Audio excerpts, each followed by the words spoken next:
Well, welcome to our last of 4 sessions for this sacred music seminar, and hopefully I'll be able to kind of bring everything together today. And just kind of a quick review of where we've come so far. Today we're really going to be picking up from the first, kind of chronologically from the first seminar. So the first one we really went through a really quick history of sacred music and the liturgy, looking at how the music developed out of the liturgical text itself. And in the second week, we looked a lot about how that developed, how we got from music that was just chant, just one voice, to music with multiple voices, how that grew out of it. And last week we talked some about beauty and about music and the effects it has on us and how that fits into the liturgy a bit. Today we are going to be picking up chronologically where we left off from the first session, which was right about the 19th century, which was the beginning of the modern liturgical reform. So we're going to look at the modern liturgical reform today, and and how that has carried through over the past about 150 years or so, and see where we are now. And of course, I'll talk also, as I've been saying, about my process, my thinking for choosing music here. And then I'll also address some of the common questions I get. So feel free to stop me at any point if you have a question about something, but I'm not going to go in detail in a lot of the stuff on the slides. A lot of it's more for you to take home and kind of absorb. So feel free to stop me if you have questions about anything. So about the modern liturgical reform, it actually goes back a few hundred years and has one of its champions in our ever-present friend who's come up in every session, Dom Guéranger, who was a French priest who set out to revive Benedictine monasticism in France after the French Revolution, right? So this meant chanting the whole Mass and divine office as is prescribed in the rule of Saint Benedict. And so Dom Guéranger began a project of examining old chant manuscripts to recover the Gregorian chant tradition, which in practice had been lost to most of the church.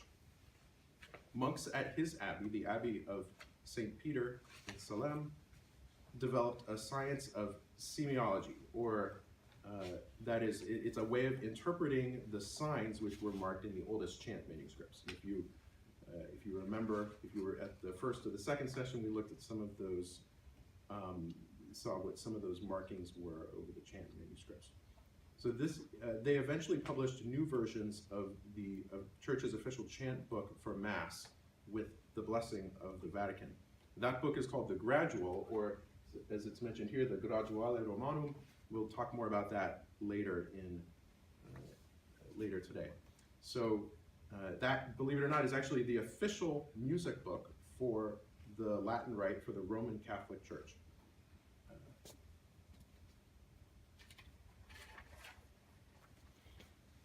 As we follow the liturgical reform, I'm again just going to discuss a few main points here and there. And there are some more events on the slides that I'm not going to mention, just so you can kind of see what's happening. Let's see. So most people would probably credit the official beginning of the modern liturgical reform to Pope St. Pius X. His motu proprio tra le sollecitudini, and I may just call it TLS from here on out, in 1903, called for several reforms in liturgical music designed to lead to greater active participation of the faithful, especially by means of widening the use of Gregorian chant at a time when much of the more prominent liturgical music was either theatrical in nature, after the fashion of operatic music, or was more like sentimental, popular, devotional music conceived for use outside of the liturgy. Over the next several years, Pius X initiated several significant liturgical reforms, and the popes following him did the same. So let's take a look at a few examples. So in the early 1920s, the Vatican permitted officially what was called the dialogue Mass. To understand what this was, for those who were not old enough to remember the Old Tridentine Mass, so the Mass before the Second Vatican Council, which was in the 60s, the Old Tridentine Mass, and by Tridentine, I mean the form of the Latin Mass which was established after the Council of Trent. That's what the word Trent means, or Tridentine means. It means having to do with Trent. In the 16th century, and that form of the Mass endured pretty much with very little change until the middle of the 20th century. In the Old Tridentine Mass, the people said nothing. It was the servers who responded to the priest on behalf of the people. So in the dialogue Mass, what would happen is the people would basically take their part back. So instead of the server responding for the people, then the people would say those responses back for themselves. It wasn't a completely new innovation. It was happening in pockets here and there, but the church was recognizing that as a good practice in the spirit of further active participation. And speaking of active participation, that has roots in going back further, and it may have been on a previous slide. Some of the so even back to like the 18th century, what they were really trying to start with was getting people to go to communion more often. People weren't going to communion, and that was really the central notion of the most important way of participating is to receive communion. So everything is kind of stemming from that initially.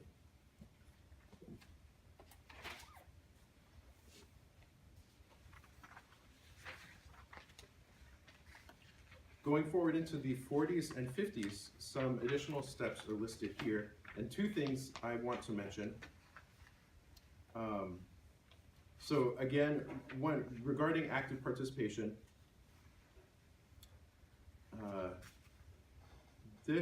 people didn't really pick up on this phrase until after Vatican II, and they thought Vatican II created it.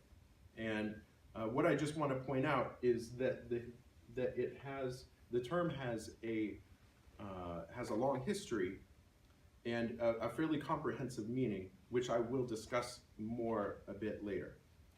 So another thing to mention is down here, this 1958 instruction on sacred music and the liturgy. It explicitly permitted a already widely occurring practice of what we sacred musicians affectionately call the four-hymn sandwich. So keep that in mind as we follow the reform forward. So going to the Second Vatican Council, which started in the early 60s, I think 1962 it officially opened. One of the most important things it wanted to address was the reform of the liturgy and following in things that had, again, as I was saying, had been going on for a while before that. And the very first document that was released from the council in 1963 was Sacrosanctum Concilium, which was the Constitution on the Sacred Liturgy. So I'm not going to go in detail on and covering the whole document here, but some things over the next few slides, they just give you a few significant quotes from that. And I think I'll just give you a minute or two to take a look at these as we go through, and I'll make a few remarks on some of them. John, what's the difference between internal and external participation? So I'll go into active participation and the interior versus exterior a little bit more later.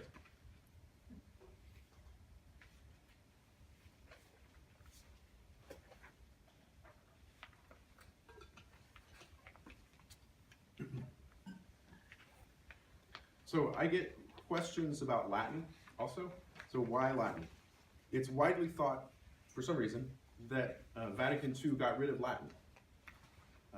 But as you can see, if you would read it, that's actually not the case. And why do we have Latin? Why do we retain that? when we have so many other languages that we speak and nobody speaks Latin. So one reason is that it provides a unifying element among all Latin Rite Catholics across time and space. So if you know the parts of the Mass in Latin, you are using the very same words as those who have gone before us and those who will still come after us. So it also is a truly Catholic, in the sense of universal, that's what the word Catholic means, is universal, solution to an increasing number of multicultural communities. So if everybody has a common liturgical language, we can all pray together regardless of our native tongue. I've got a couple great stories about this. A good friend of mine was making a pilgrimage in Rome. He wandered into a side chapel in St. Peter's, and a priest was setting up for Mass, for a little Mass. So he said, oh, I'll just stay here for Mass. Well, there were people there from all over the world, from different countries. And the priest said the Mass in Latin, and everybody knew the responses, so they could all pray the Mass together. Another one is that on a pilgrimage, I went to the Holy Land. Every time our group would go eat somewhere, we would often go to restaurants or hotels we were staying at, different places to eat together. We would stand up at the end of our meal and sing the Salve Regina. And pretty much anywhere we were, we would stand up and start singing it, and other people from wherever they were would be able to join in. So as far as the universality, I think that's a great testament to it.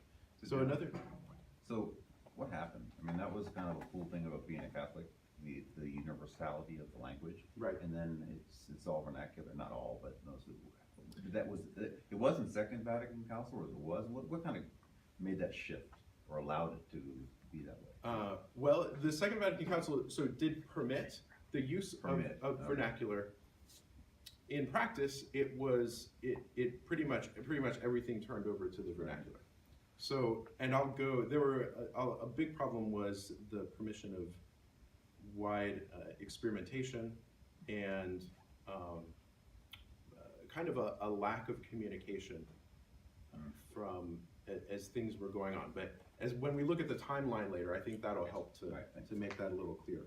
So one more thing regarding Latin is that it provides a consistent textual foundation as vernacular translations come and go.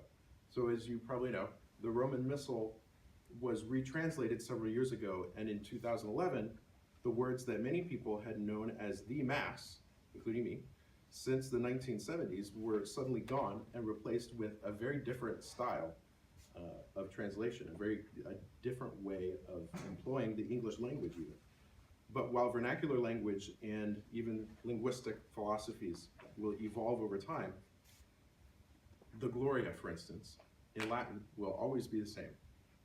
The dialogues of the Mass will always be the same in Latin. So if you have that basis, then as those things that are dependent on our particular culture and day and time come and go, then we have a foundation that carries us through.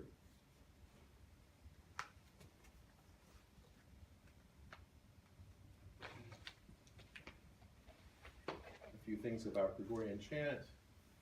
I'll be talking about the new liturgical texts a little bit later.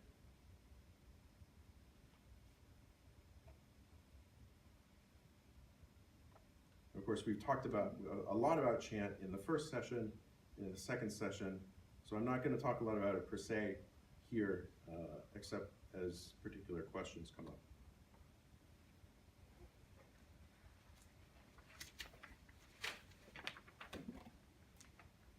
Okay, so this is where we'll get to the timeline.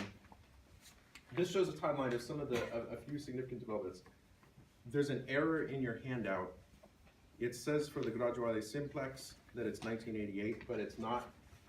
It's actually 1967. But just looking at the timeline, is there anything you can see that might be a problem?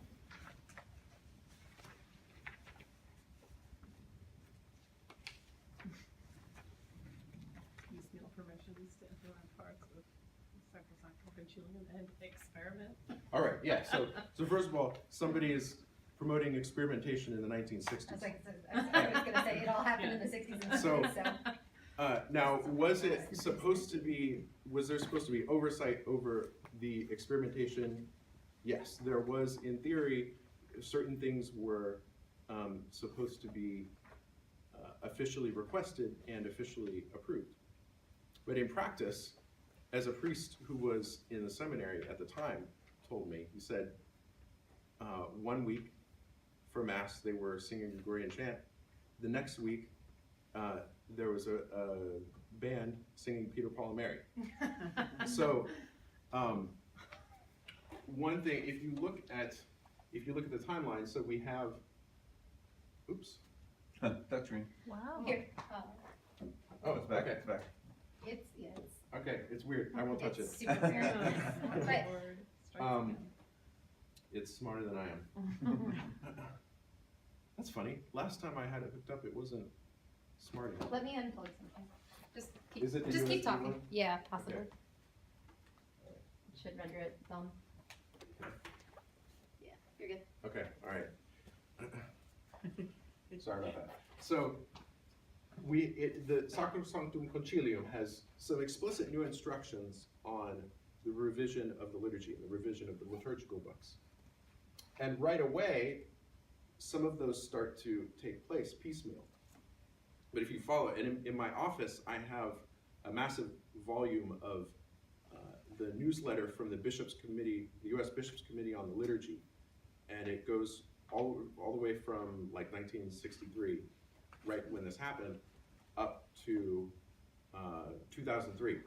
And if you look in there, I mean, things are coming out constantly. There's things constantly coming out from the Vatican, from the bishops, and there's not a unified message. There's no way that individual parishes here and there are going to be able to keep up with all of it. So, and look what happens here. So as far as music, there's instructions to have chant books revised, but the chant books don't come out until 4 years later for the simplex, and 7 years later for, I'm sorry, no, even longer, 11 years later for the Graduale Romano. So the missal that we use now, in its basic form, was from 1970. Now we had a couple minor revisions for it. We're now in the 3rd edition of that Roman missal, that form of the Mass. But if you look at the timeline, that's part of the problem, and there was just not communication, and there's a lot more behind that, which we just don't have time to get into now. But I think that's one of the main problems. So now, before I continue, I just wanted to point out a few things which changed in the structure of the Mass after Vatican II. I've mentioned, at least in the other sessions, in the first and second at least, the terms ordinary and proper before, where ordinary includes those parts of the Mass which stay the same from one Mass to another, from week to week. So, like the Kyrie, the Gloria, those texts always stay the same. Proper includes the things that change, that are proper to that particular day, feast, or season. Now, these charts include the sung, what are usually considered the sung ordinary and sung propers of the Mass, before Vatican II, after Vatican II.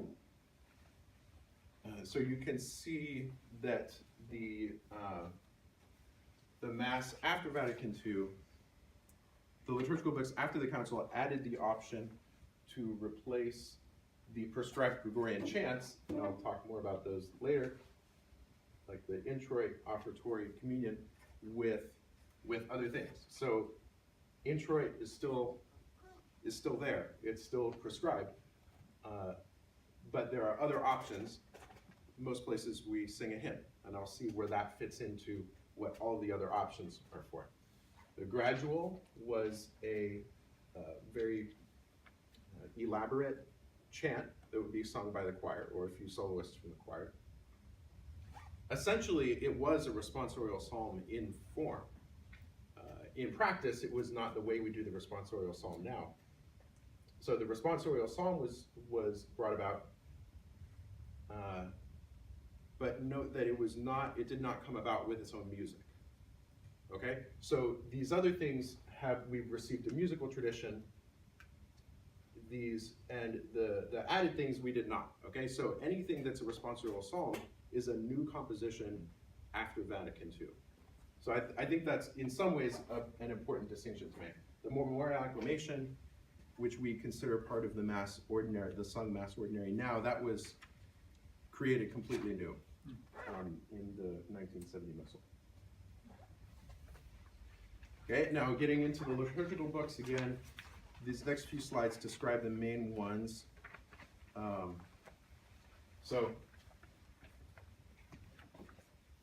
And having separate liturgical books like this is kind of hearkening back to in the earlier church where, and I'll talk more about this in a little bit, but the priest had his book, the lector had their book, the musicians had their book. Okay, so you had this distinction of roles.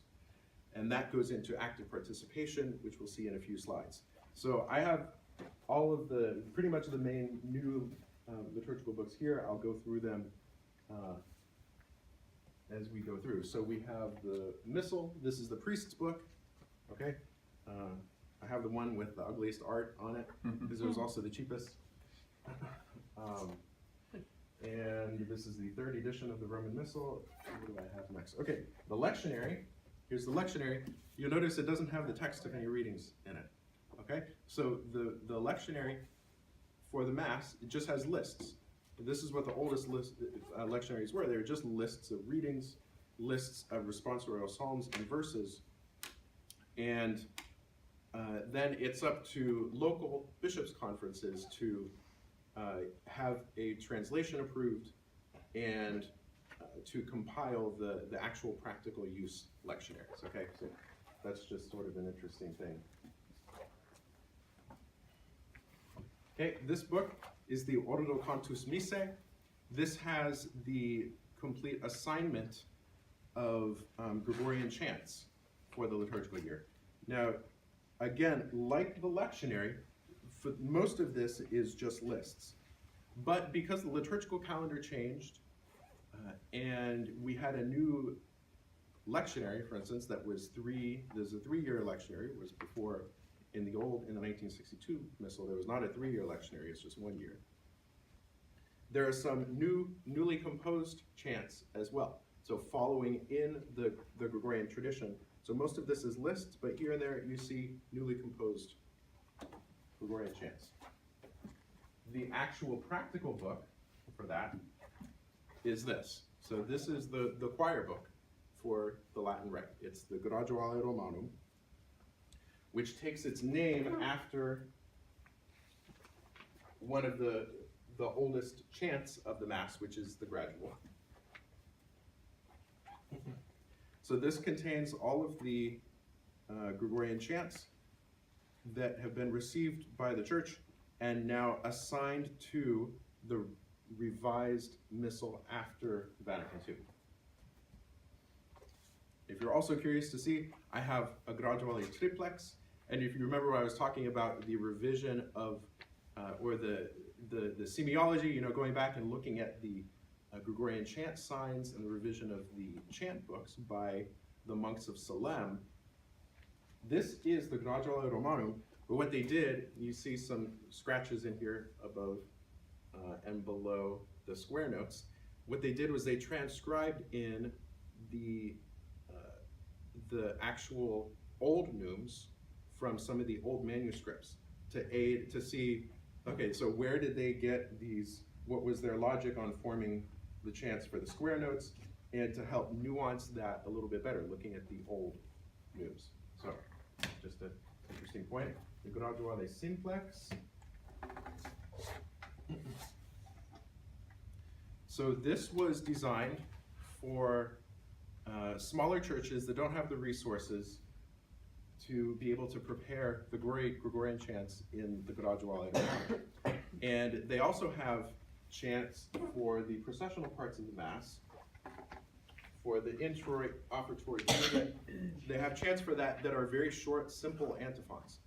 but they're still drawn from the Gregorian chant tradition, mostly from the divine office instead of the Mass. So if you were to look in this, you would see that the chants are much simpler. They're not nearly as elaborate as the ones in the Graduale Romanum.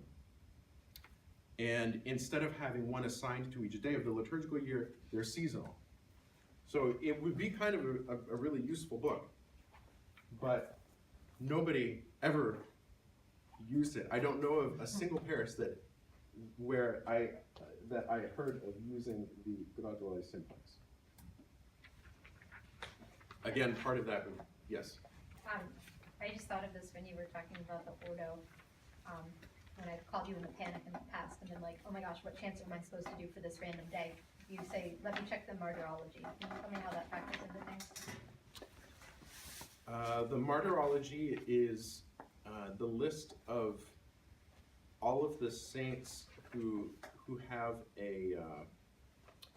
all of the canonized saints who have a day in the liturgical year, but we don't necessarily celebrate them. So maybe I should have brought a martyrology, but do you remember what it was? It was Saint Bernadette. It was Saint Bernadette, okay. And we determined it was,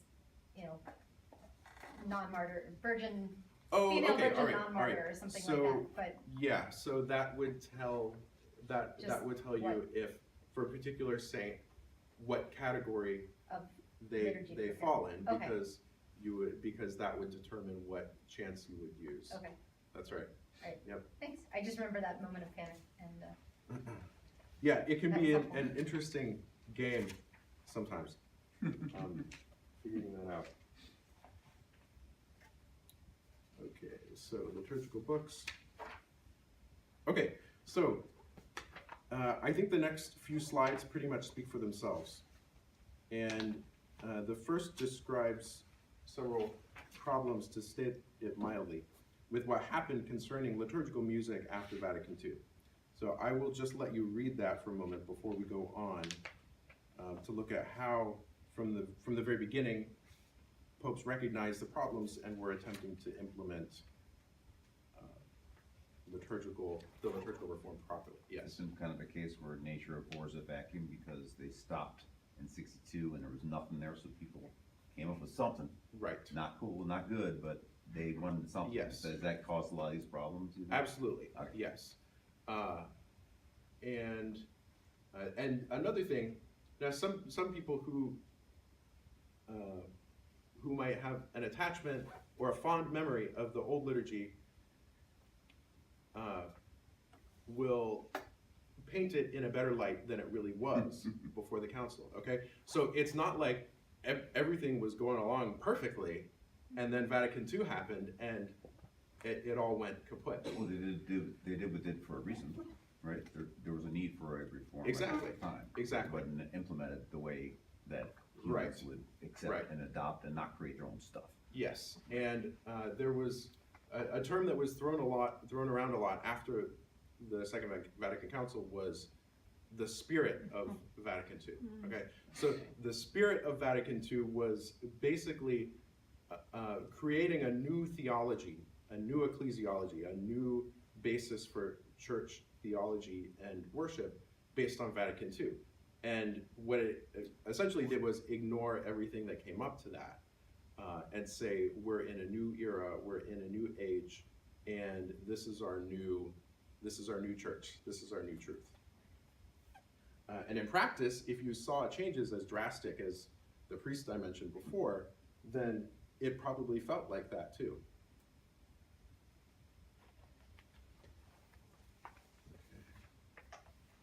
So some things. So this is pretty early on. This is several years into the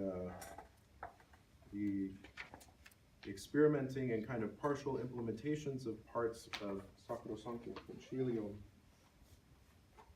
Now here, I think these are both significant items. First, the emphasis on the fact that what should be sung is the Mass, the ordinary and proper of the Mass, and not just singing something during Mass, not just singing songs at Mass, which as I'll explain later, is what I would argue we are doing when we use as many hymns as we currently use. That's a long quote. Let me just give you a moment to read through that.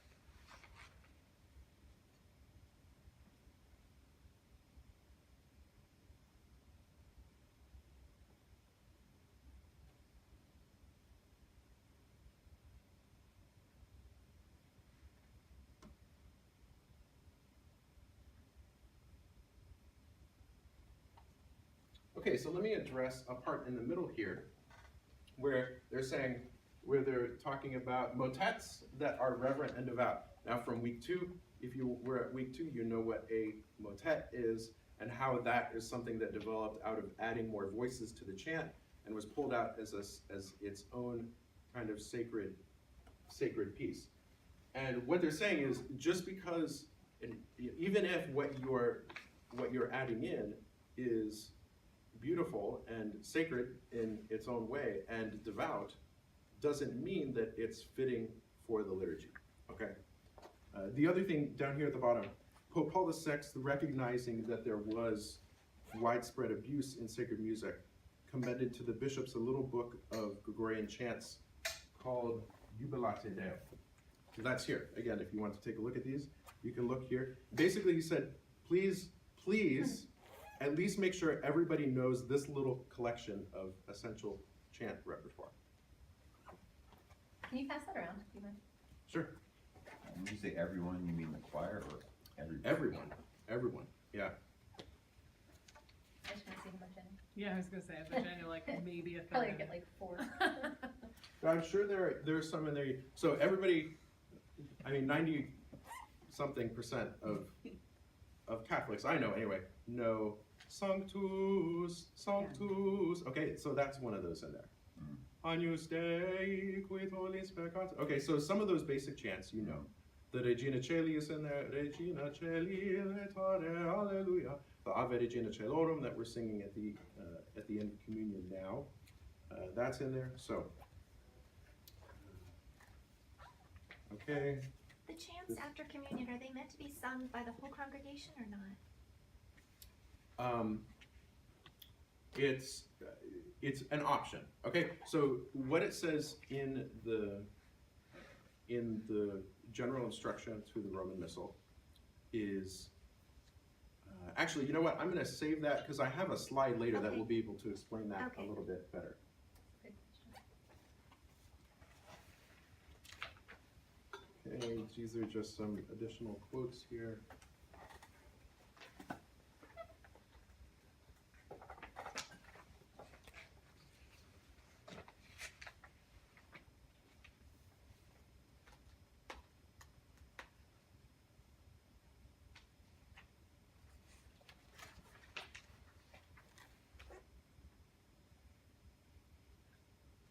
Okay, so these items are from a document by Pope St. John Paul II on sacred music, which he wrote on the 100th anniversary of TLS. Okay, remember the one from Pope St. Pius X? He reiterated its main points regarding Gregorian chant and the characteristics of music required for the sacred liturgy. It's amazing to think he was still writing that much when he was so ill. Yeah.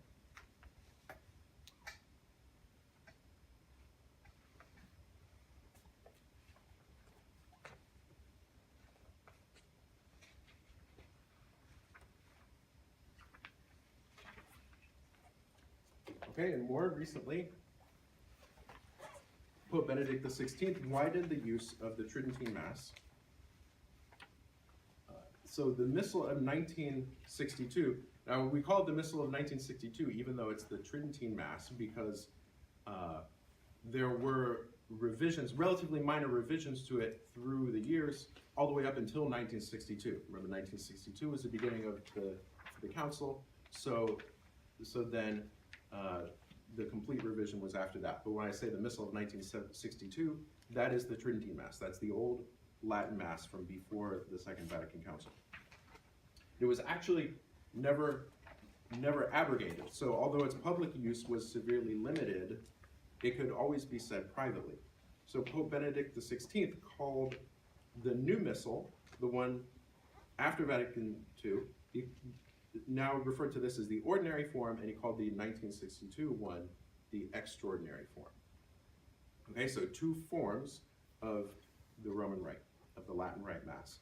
And he suggested a relationship of what he called mutual enrichment between the two forms, which was generally taken to mean that the principles of active participation in the ordinary form could influence how the extraordinary form was celebrated. And the principles of solemnity, sacredness, and reverence inherent to the extraordinary form could influence how the ordinary form is celebrated. Okay, so now this notion of active participation. Again, as I mentioned before, it has a history of several hundred years. When it was first being used, it referred to, as I said before, the sacramental participation. In other words, Pope saying the faithful needed to participate in receiving communion more. This came with calls for interior participation with the liturgical action. So by that is joining your heart and mind, as it says here, join their mind to what they pronounce or hear and cooperate with heavenly grace. Now this is after Vatican II. So when they're first talking about interior participation 100, 200 years before that, it wasn't, it was joining your heart and mind to the liturgical action that is happening, that you are participating in that sacrifice of the Mass, in that making present of the Paschal mystery. So finally, with Pius X, it was a call for more exterior participation as a reflection of that interior. Okay, does that make sense? So it's both together. It's the exterior is a reflection of the interior participation. So what I often hear are some concerns where active participation is taken to mean we need to give people something to do so they feel involved. Okay, so that would be precisely contrary to the point. So what if people feel involved and are going through the motions? Really, the important thing is that they are interiorly intending a real participation in the mysteries being celebrated. If you don't have that, then what good is the exterior participation, right? So let's see. The quotes I have up here are from Musicam Sacram, which is a document on sacred music after Vatican II, but you notice before the new Roman Missal was issued, which was 1970. So it says, what does active participation mean, and how is it brought about? Now, to us, things like participating in the acclamations, response to the greetings of the priest, antiphons and psalms, that's obvious because that's what we've had. But that was a new thing to a lot of people. Okay.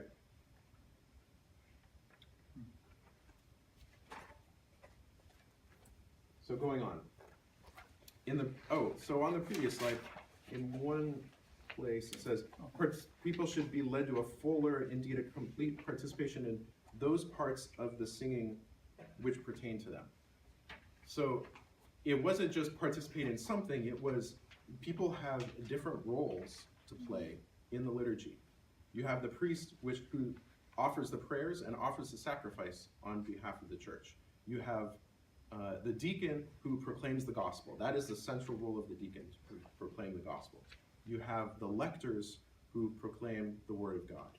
You have the musicians who lead the singing. And you have the whole people together who join themselves to the liturgical action to participate. So there's this distinction of the manifold roles between, or within the liturgy, and everybody performing the part belonging to them.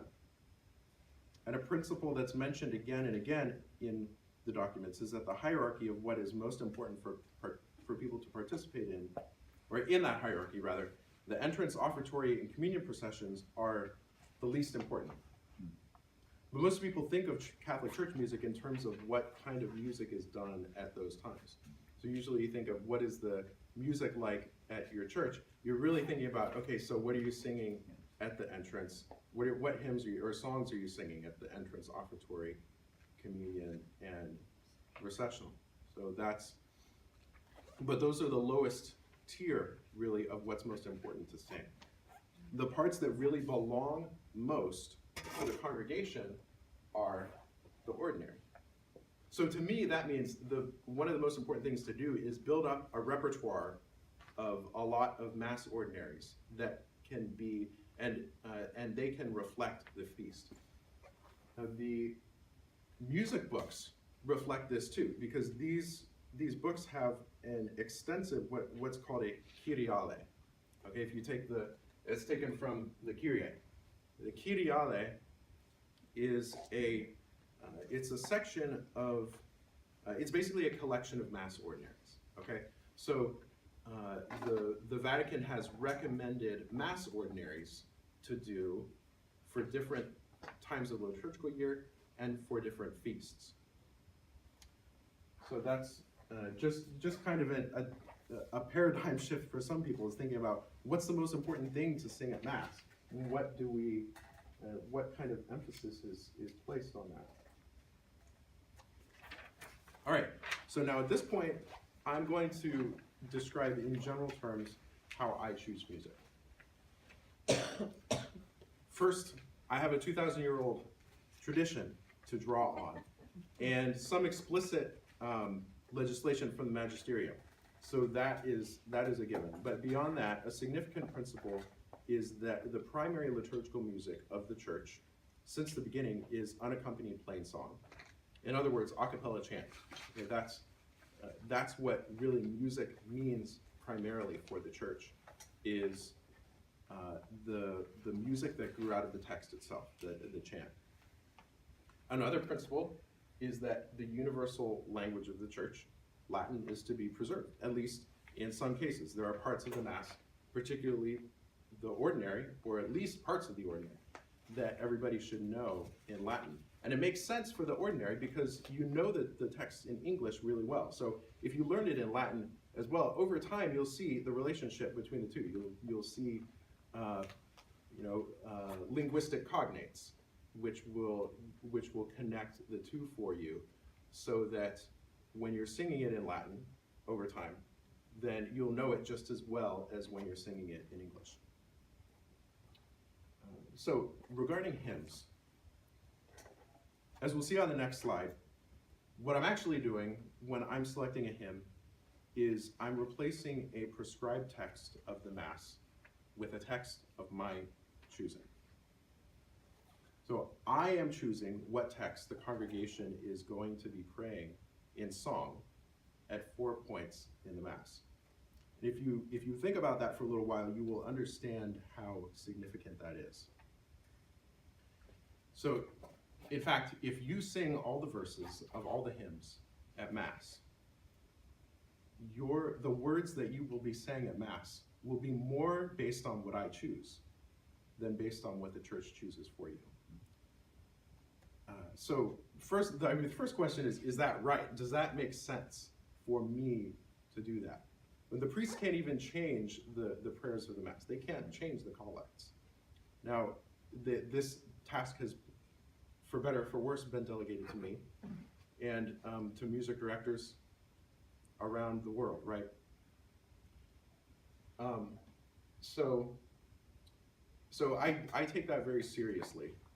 And what I look at is primarily, what text is this replacing?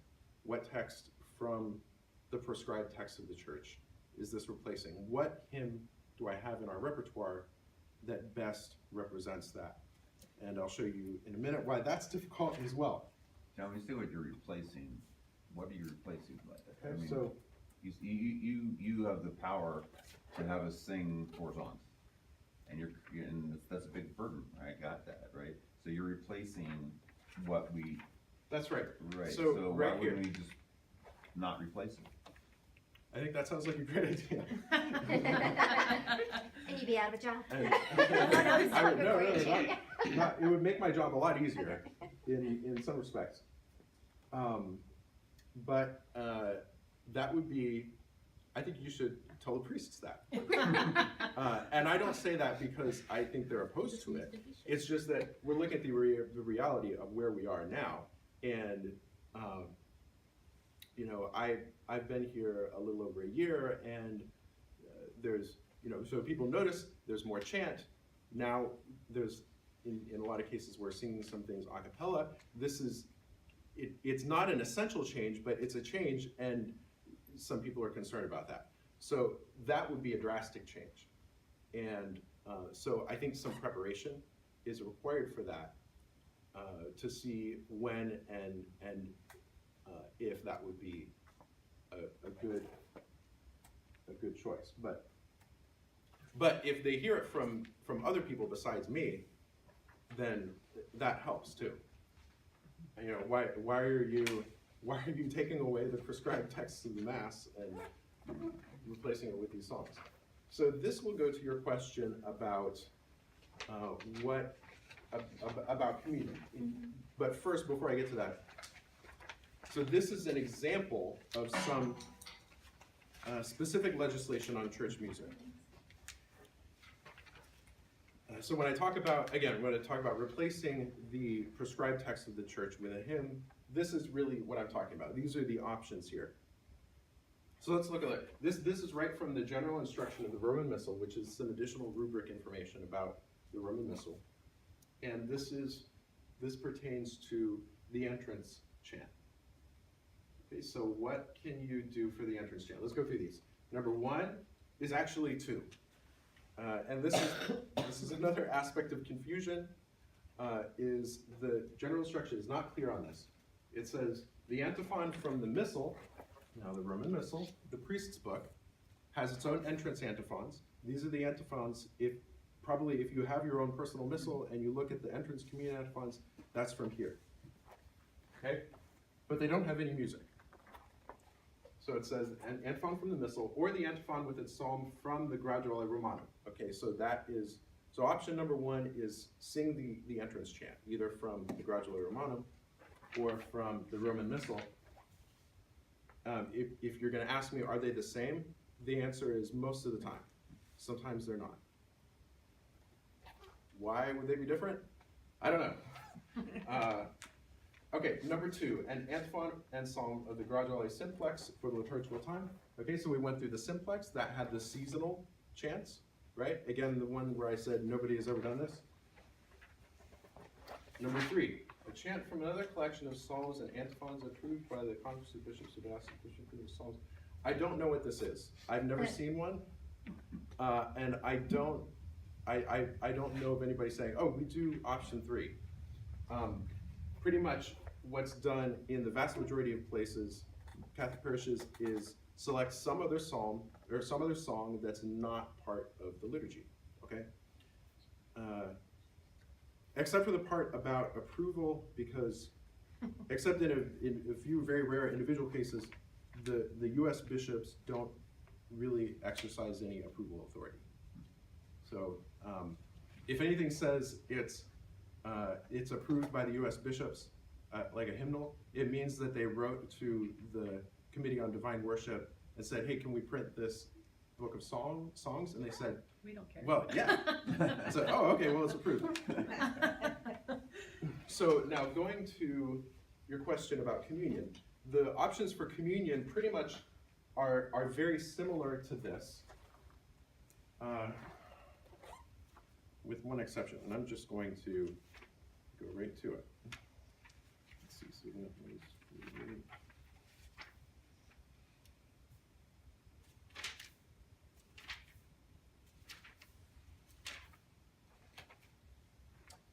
okay, so it says basically the same things, except right here it will say the communion antiphon from the Missal or from the Graduale Romanum. And let's see. When the distribution of communion is over, if appropriate, the priest and faithful pray quietly for some time If desired, a psalm or other canticle of praise or a hymn may also be sung by the whole congregation. Okay. In practice, this is interpreted to be you can fill up the time of communion with appropriate sacred music. And to me, I interpret this strictly as it's going to end with something that, at least in principle, is congregational. Okay, so and let's see, and pray quietly for some time too. So then the other aspect of that is, ideally, it should not be filled all the way with sung music. So I've noticed at daily mass, some parishioners will say the communion antiphon that the priest says as well. Is that appropriate or not appropriate? So it says in the rubrics that the entrance and communion antiphons can be said by the priest or by a lay person, or it can be said by everybody together. Okay, so that's an option. So it is So an if there's no option, okay. singing, it can be said, and usually that is at the determination of the priest. So at my old parish, the whole congregation would speak the entrance antiphon, for instance, as the priest came in. Here, the priest walks in and he reads it.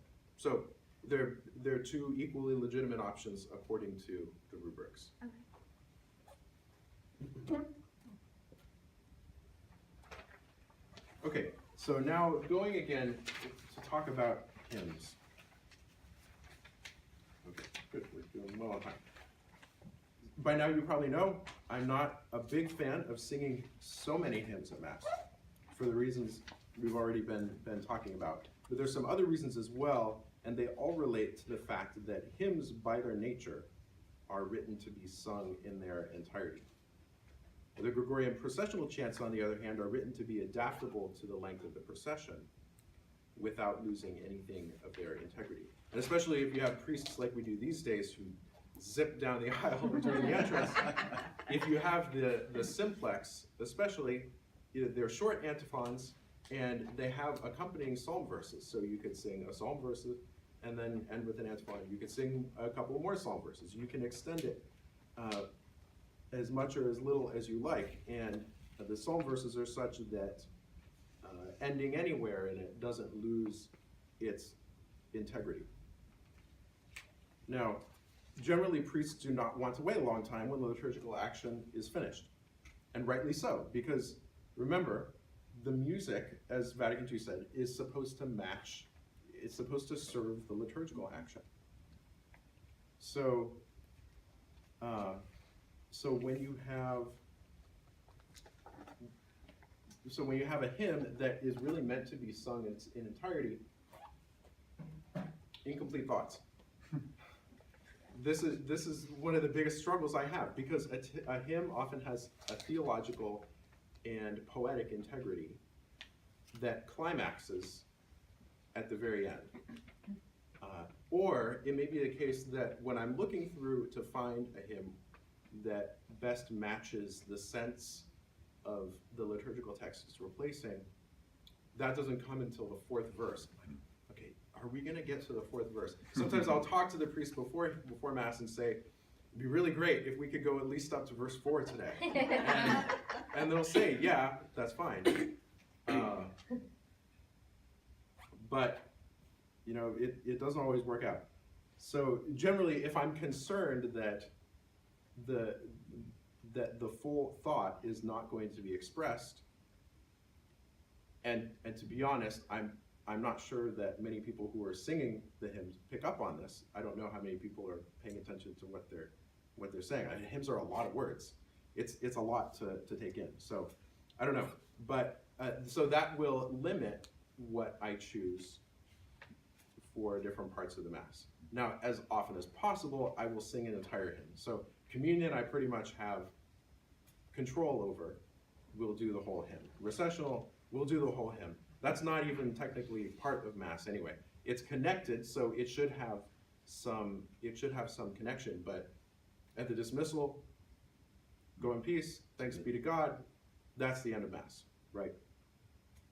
Now, this is completely apart from the question of my personal affinity for hymns, which is great, especially as an organist. I grew up with lots of hymns. I love hymns. I love playing them, singing them, but I think that we do violence to their theological and poetic integrity when we slice them up for the reasons I mentioned. So, okay, now I'm going to end with a couple particular questions. Oh, you know what? They didn't all make it onto the screen, but I have them in my notes here. So we talked a lot about chant. Do you have? They're all there. Okay. Yeah. All right. Great. So you have them all. We talked a lot about chant in the first couple sessions, and a question came up. So what really is the place of all non-chant music? And so this is difficult because we have a lot of great, beautiful, sacred music for that has come about in the history of the church. And to what extent is that fitting for the liturgy? So the first question is it in a style that is more theatrical or popular or inherently not sacred? Okay, so that will be out, okay, by its nature. Is it something that cannot be connected to the liturgical action at that point? All right, so that will exclude it too. And that might be, for instance, because of its length. You know, a couple months ago, maybe it was at Christmas. It was either at Christmas or Easter. We sang something really long at a really long choral piece at offertory. And I thought there was going to be incense, and there wasn't incense, so it was shorter. And it just went, I noticed over behind me that Father was done, and I'm like sweating, taking the tempo forward. And that would be a case where that's not really fitting to the liturgical action.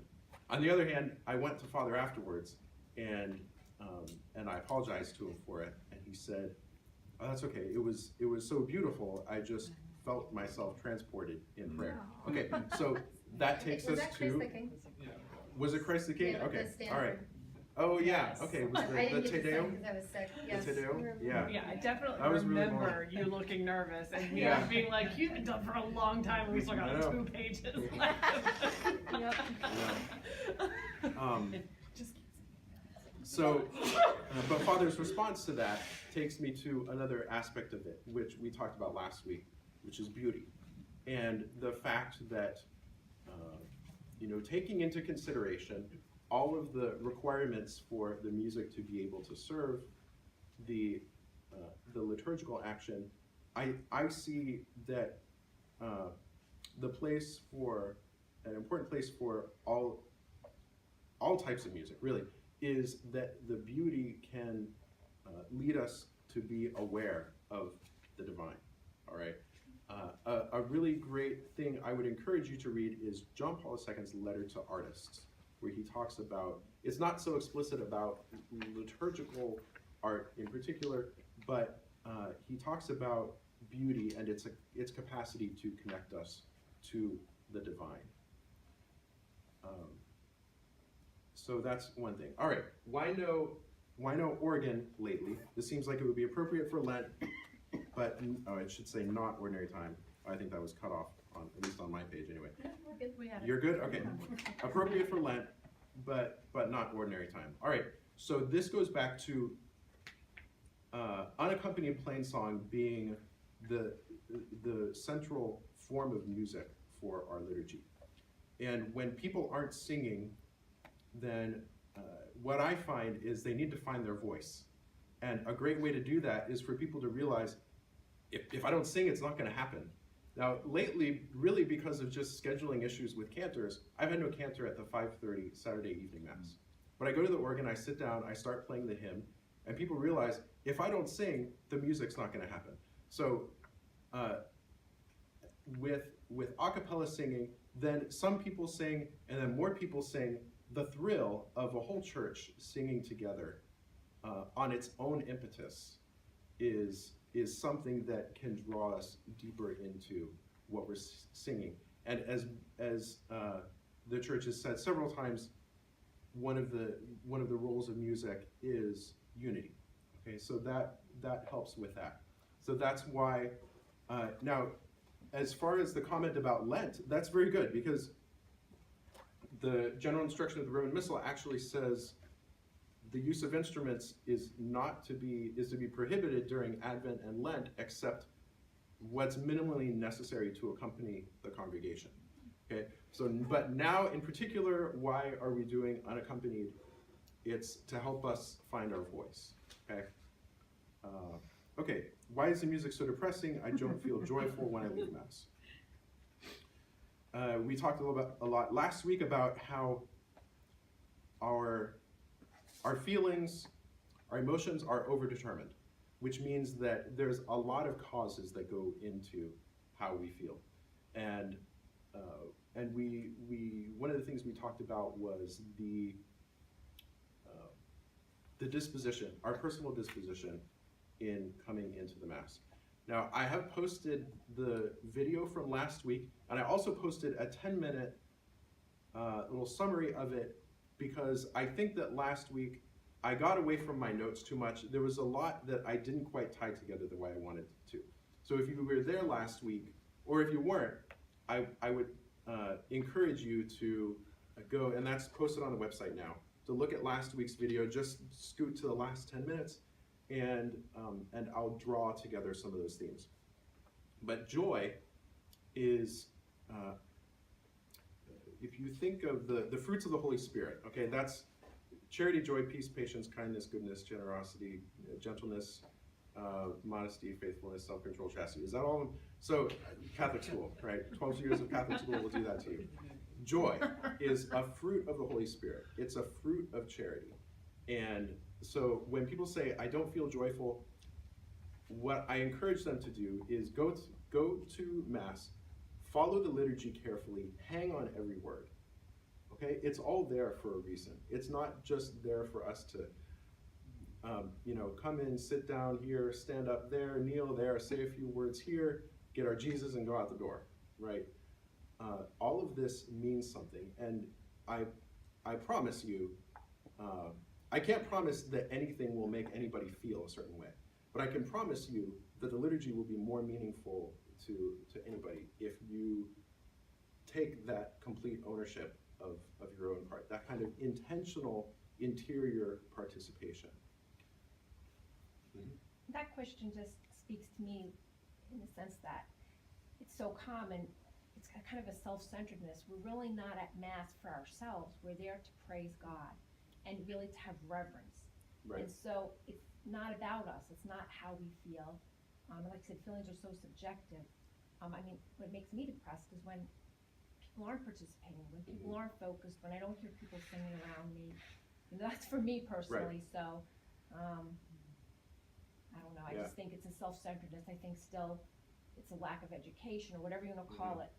We don't go to Mass so much for ourselves and that's what the Protestants do. That's why they go from church to church. Who preaches the best? If the pastor changes, we kind of need to stay steady. It's really all about praising God, worshiping Him. And sometimes we could do it at home, right? Play your own music, just feel good spirituality. That's not really what that's about. Yeah, thank you. I think it's nice when it that's happens, really and hopefully important. Easter Sunday. Right. We should all feel joyful, hopefully. Yeah. But I don't know. Yeah, I think that's really good. Thank you for that perspective. Okay, I keep looking at this and it's not what is there. So, I don't understand the communion antiphon that the choir sings in Latin. Yeah, so what is the ideal for when we're singing something in Latin that's not part of the ordinary? The ideal is for you to have that text in front of you, okay? I recognize that, and I hope for us to be able to get there. Right now, it's just, we're getting there. So we're on a road, and most of the time, the communion antiphon is the same text as what is listed as a communion antiphon in the missal that's in the pews. Okay, and so you can take that, and even if it's not the same text, you can meditate on that, and you can. What I encourage people to do is interiorly join themselves to whatever the choir is singing, just in that general sense. Just intend toward God to join yourself to whatever the choir is singing right now. And that, if you just have no idea what it is that they're singing, that's what you can do right now. And hopefully we will get at a point where everything that the choir is singing that's not in English will be there for you to see. Okay, how do you strike a balance between beauty and solemnity and making the music lively and easy to sing along? Okay, so this was a question I got. I don't really try to. So as far as what's lively, that goes into the subjective aspect again. Easy to sing along. I think that what we do is easy to sing along. It at least is, from an objective standard, a lot of times what people find difficult to sing along with is just stuff they don't know, okay? So somebody will say, well, why don't we do unequal swings? I know, that one's easy to sing along, but that one has a huge vocal range. That has a vocal range that none of the hymns I program do, and or some that are like, which will have rhythmic things, like, so Be Not Afraid. Nobody sings that, I guarantee you, the way it's written in there. It's written for a soloist, but people know it, okay? And that's what is comfortable for people. That's what people consider easy to sing along, is what they know. So what we are doing, what I'm hoping to do is teach you so that it becomes part of what you know, and as you just try and sing along, and over time, it takes time. It's not going to happen overnight. I will be the first to say that it's not going to happen overnight. It's difficult if there's a lot of music that you don't know, but over time you learn it, and it becomes part of what you know, and then it becomes easy to sing along. So I try not at all to sacrifice beauty and solemnity. So why did the organ become the quintessential liturgical instrument, and what is its role? Okay, so this is a combination of two questions I got from two people. The organ, the history of the organ is interesting because it actually goes back to, well, in its original form, it goes back to well before Christ. But it wasn't really a common instrument. It was kind of brought back in the Middle Ages, and really became, for the most part, an exclusive. Its growth, its history from that point was pretty much exclusively as a liturgical instrument, and it has a part of its uniqueness is its ability to sustain all by itself, one instrument, to sustain a large group of people singing. Okay, so no other instrument by itself can do that. A piano can't. The sound dies down. You have to have for a piano to do it, you have to have amplification, and you have to fill it out to make the sound sustain. All right, but the organ you can keep adding and adding to it. There's a reason it's called the king of instruments. It just has a grandeur that, going back to the beauty, and when you connect that to the fact that it developed along with sung liturgical music. So it developed in a unique way in the church, okay, as a church instrument. Other instruments were already instruments, and they are brought into the church to serve to serve in that capacity, but they weren't, they didn't grow and develop around that concept. The organ really developed around the concept of either giving notes for people to sing in church, or then eventually accompanying church singing. So that brings us to, what is the role of the organ? Well, the primary, in a phrase, the role of the organ is to support the active participation of the people in the sacred liturgy. Now in practice, so one way to do that is by leading the congregational singing, and really coming underneath the congregational singing. And this comes, back to the point about a cappella music. The organ is supposed to lead and support, and not be instead of. That's right. It's hard in our church because acoustically, it's not designed the way a church is supposed to be designed. And this goes to the singing again, because if you have a live space, and not a space that's got carpets everywhere, but if you have a live space, one voice joins to another from a distance.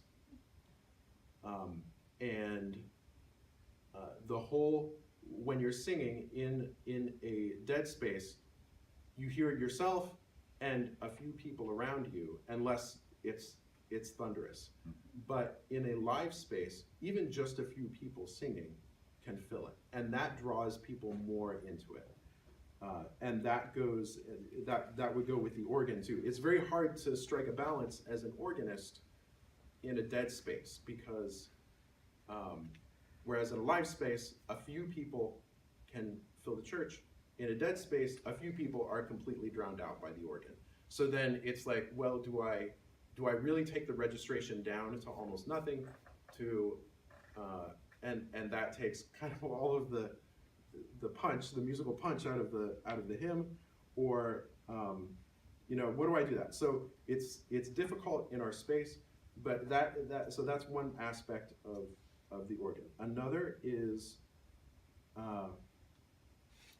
through preludes and improvisation during the Mass to encourage a prayerful environment. Okay, so as a prelude, it's to prepare people prayerfully. And during the Mass, if improvisation is done well, it can kind of tie things in musically. You can bring down, if you end a hymn early, say during offertory, improvisation, you can, and say it was a big hymn, the improvisation can bring it down a bit so that when the priest speaks, it's not so jarring. Okay? Again, this goes back to the inherent unsuitability of hymns for processional points of the Mass, but you've heard enough about that. I will stop singing. Another aspect of what the organ can do is teach people new music. So I do this in a sneaky way sometimes. If I know I'm going to introduce a hymn, or that we're going to sing a hymn tune that's not as familiar, I might play it or improvise that melody as a prelude for that Sunday or for a week before it, so that, and this is just the way your brain works, it's already in there, whether you want it to be there or not. It's in there if you hear it from me. And that's a very old way of using the organs, and a lot of our organ repertoire, and Jason will tell you this too, is developed around this, what is called the chorale prelude.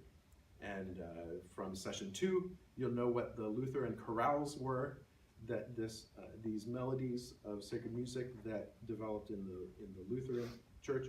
But there's Catholic repertoire that is based on chant melodies as well. So that's been happening ever since there was unique organ music.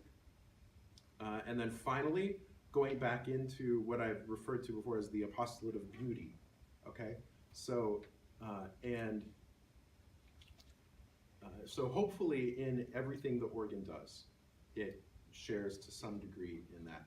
Now, organ postludes, we tend to have those be bigger, and especially if there's a big feast, we try to make that match as well. And the postlude is, I think, a good time to do that because it's not during the liturgy, it's afterwards, and if you've heard the term pulling out all the stops, that comes from the organ, from pulling out organ stops. Mhm. It's an opportunity to pull out all the stops and hopefully have a play something that will help people that will lift your mind and your heart to God. Or if you don't like it, then it'll help people to get out the door. And at that point, a lot of people have already gone out the door anyway, which is fine with me, all right? The recessional hymn is not part of the liturgy. If you want to leave after Thanks Be to God, that's fine. Just don't complain about not singing. Okay, so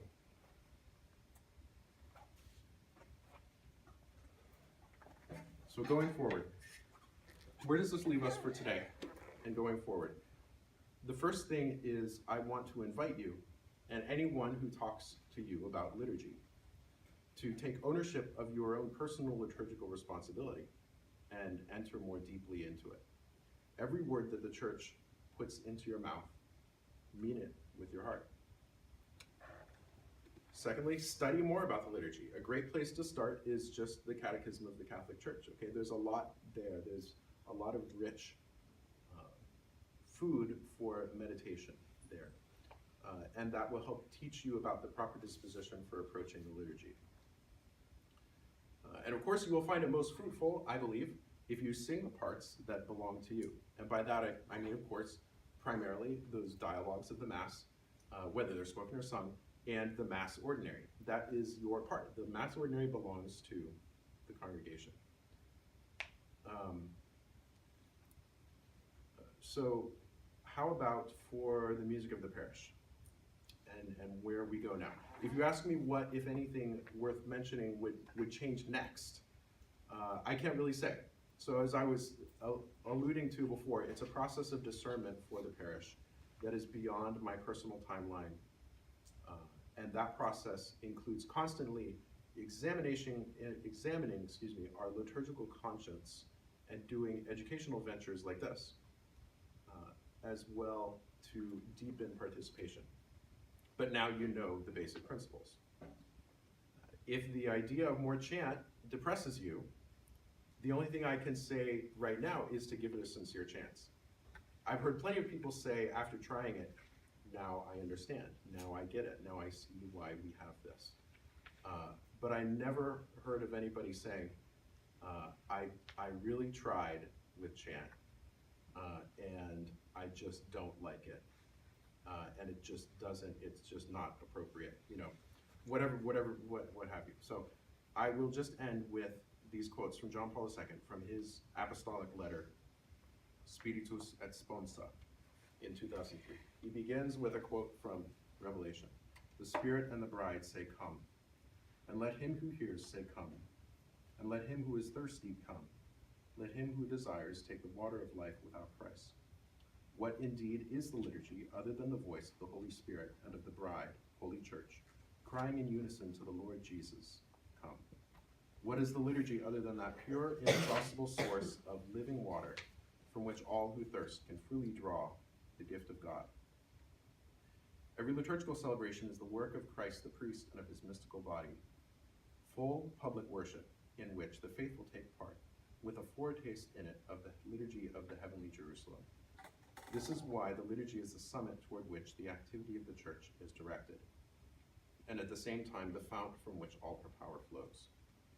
At the beginning of this millennium, may a liturgical spirituality be developed that makes people conscious that Christ is the first liturgist, who never ceases to act in the church and in the world through the Paschal mystery continuously celebrated, and who associates the church with himself in praise of the Father in the unity of the Holy Spirit. Before I end, I just want to especially thank Jason and Sarah for your help with these seminars, just getting things set up for me. Jason covering for Mass for me when I was behind in preparations. And Sarah helped as well in a number of ways. So thank you to both of you. And if you missed anything, the videos are up on the website for everything else, and this will be up hopefully within the next 2 days. That's it. And if I can address any other questions, I'm happy to do so now. Thank you. I have a question about weekday mass versus Sunday mass. Okay. Because especially during the octaves, and I've been, coming to mass for a lot of years here, so there was a time where it depends on the priest. A priest would sing, it was up to the priest basically, he would probably a cappella, sing a song, an entrance or a closing, I don't remember. But in particular, the Alleluia, I said the Alleluia is like, supposed to always be sung, it's almost like the resurrection, the joy of praising God, and that's like never sung really a weekday mass, rarely. Sometimes a deacon, depends again, Right. it depends who's on the altar, but can you speak to that music at a weekday versus a Sunday mass or during the Right, a octaves? weekday- Is the octave so, supposed yeah. to be a continuation of Sunday mass? Right, or- right. Yeah, an octave, and what she's referring to in octave is that there are a few times in the liturgical year where, excuse me, for the 7 days following a major feast, all of those days are equally a solemnity with it. That doesn't mean, of course, that they're equally holy days of obligation, but they are equal in solemnity. So they will have the Gloria, they will and they will have a creed. They may have a creed. So in theory, we should have just as great solemnity for those. In practice, I would love to have music at daily mass, and really right now it depends on the priest. The main focus of the liturgy is for the Sunday liturgy and the major feasts. And as far as I would actually encourage you to ask the priest that question, because each priest kind of has his own method for what to sing and when. Here, Father Shearer tends to, Father Shearer tends to add something sung. He'll during the Easter season he'll sing the Regina Coeli at the end of Mass. On weekday feasts, he might sing one or two of the other parts of the Mass. So it really just depends on the priest. I just want to understand, sort of, you just were confirming what I felt sort of in my heart without having sort of the theological, musical background. I don't want to complain to the priest, they've got enough going on, you know what I mean? It's like, it's a minor thing, but I Yeah. feel like sometimes what happens is it's the expediency, weekday mass, because they feel like people have places to go and things to do, and you want to wrap it up as quick as you can. Yeah. But it's like, okay, so weekday mass isn't as important as, it's the mass. Yeah, I mean that practical consideration is important, because if they're like, well, it would really be better if we sang more. Well, if singing more extended the time of Mass, and that's another question. Does it? Maybe, not necessarily. Maybe by how much, depending on what you sing and what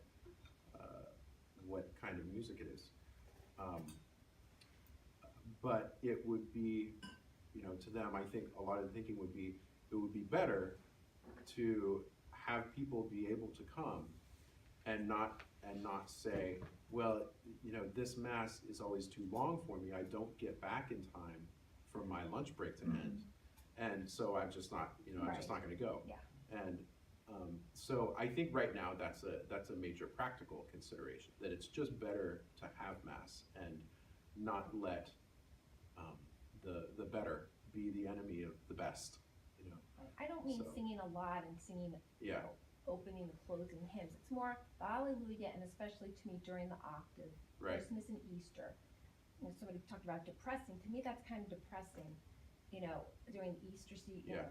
that week and Christmas week, when that joy of Sunday is supposed to continue, and frankly, a lot of times Mass attendance drops off because people look at Mass as like a chore. So there's more people coming during Lent and at Advent, and then of course people on vacation maybe, but sometimes there are fewer people at daily. It just doesn't, it's really, it doesn't seem like this should be different, and it's not different. And sometimes singing a part would, and so it's not, Yeah, I'm just, yeah. It would. curious. And That another interesting historical point is that before Vatican II, with the Tridentine Mass, you had a distinction between low mass and sung mass.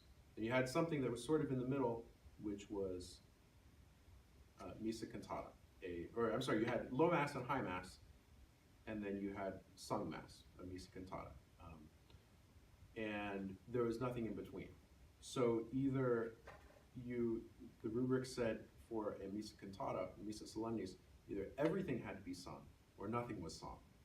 And so that's another thing that just historically, kind of like I mentioned the four hymn sandwich, it carried through, was this sense of low mass and high mass. Either you sing a bunch of things or you don't sing anything. And so that's another thing to struggle against. And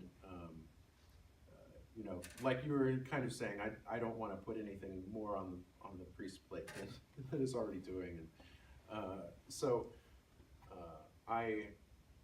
I understand where you're coming from, and I think that it's just one of those cases where if it's hard to carry that joy through, you take up your cross and go to it.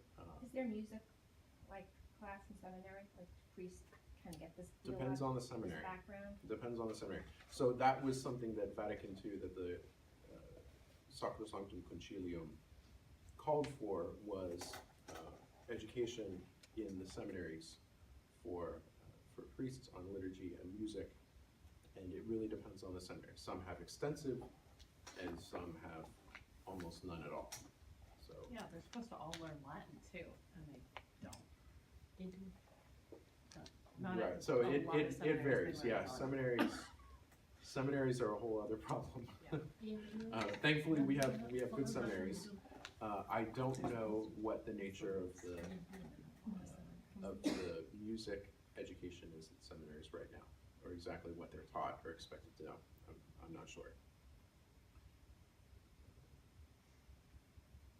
In reference to her question, when it comes to music for weekday mass and non-mass, the technically is supposed to be like a maximum 30 minutes, sometimes up to 45 minutes. If music is supposed to be sung, the parishioners, they will talk with the priest and they will sing. Sometimes either one or two parishioners will sing, so it's like a discussion you have with the parish priest. If you want to sing, but if you're expecting a chantor or a choir, then that is not possible. No, just, So it's the it's, parishioners to people will sing. join in. Sometimes it's happened on a Marian feast day, that you'll just get some real, Mary lover in the pews who just start with an Immaculate Mary, and it's amazing, people will join in, and it'll be somebody in the congregation who just feels really bold and will start to sing, no music accompaniment. Right. So, yeah, I would never expect a choir, a cantor, or even an organ at a weekday mass. But for the priests that feel like they can carry a tune, it would be nice if we just had like, during the octaves, a resurrection, Right. joyful song for a closing song. Or like I said, just singing the Alleluia, that does not make the mass longer to sing the Alleluia at the gospel, because this is the gospel. Right. Anyway, Yeah, I hear you. yeah, It's I don't know what else to tell you. no, it's okay, you just, confirm sort of what I thought about. Right. Ideal, there's always the ideal and then Yeah, the real. yeah. That's what, so many things in life, all right, even in the church, doesn't matter. Yep. It's what. the way you